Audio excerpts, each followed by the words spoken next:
देश की निचली अदालतों में पेंडिंग केसों को लेकर सुप्रीम कोर्ट कई बार चिंता जता चुका है। ऐसे में निचली अदालतों के कामकाज में तेजी लाने के लिए एआई की मदद लेने की पहल की शुरुआत हो रही है। ऐसे में हमारी छठी गुड न्यूज जो है वो यही है, यानी अदालत के कामकाज में गेम चेंजर एआई। जी हाँ, आपको बता दें, अदालती कामकाज में तेजी और पारदर्शिता लाने के लिए एक भारतीय स्टार्टअप ने पहल की है।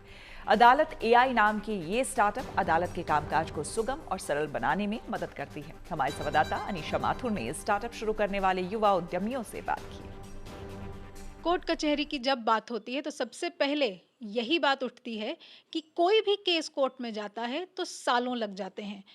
आपकी स्टेटमेंट रिकॉर्ड होनी हो, आपको कोई कागज पत्तर मिलना हो, कोई ऑर्डर आना हो, और एक बारी केस की सुनवाई हो गई तो जजमेंट आने में भी कई महीने लगते हैं। और ये देरी को कम करने के लिए अब एआई बेस्ड एक मॉडल बनाया जा रहा है भारत में ही।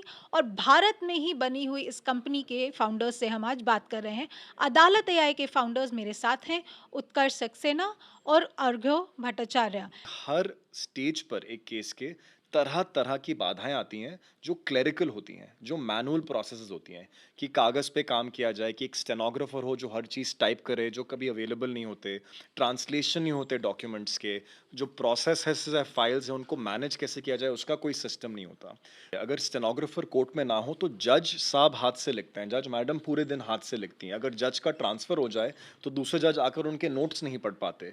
और कई जगह तो उनको मतलब सरलता से फेयर किया जाता है। तो एक तो वो है कि इसमें हम समय क्यों वेस्ट कर रहे हैं, आप जैसे जैसे बोलेंगे आपकी भाषा में उसको ट्रांसक्राइब किया जाएगा। उसके अलावा हमने केस फ्लो मैनेजमेंट सिस्टम बनाया है। उसमें क्या होता है कि आज जब जज बैठते हैं अपनी न्यायपालिका में, उनके पास कोई सिस्टम नहीं है कि आज 100 केस हैं, उनको कैसे लिया जाए, उसमें कैसे तारीख लगाई जाए, उसके पिछले कागज़ क्या हैं, वो सब फाइल्स में रखी होती हैं और उनको स्टाफ ढूंढता रहता है। हमने अब एक सिंगल स्टॉप प्लेटफॉर्म बनाया है जहाँ पे सारे केस एक जगह हों, आप उनको सिस्टमैटिकली उनको सुन सके,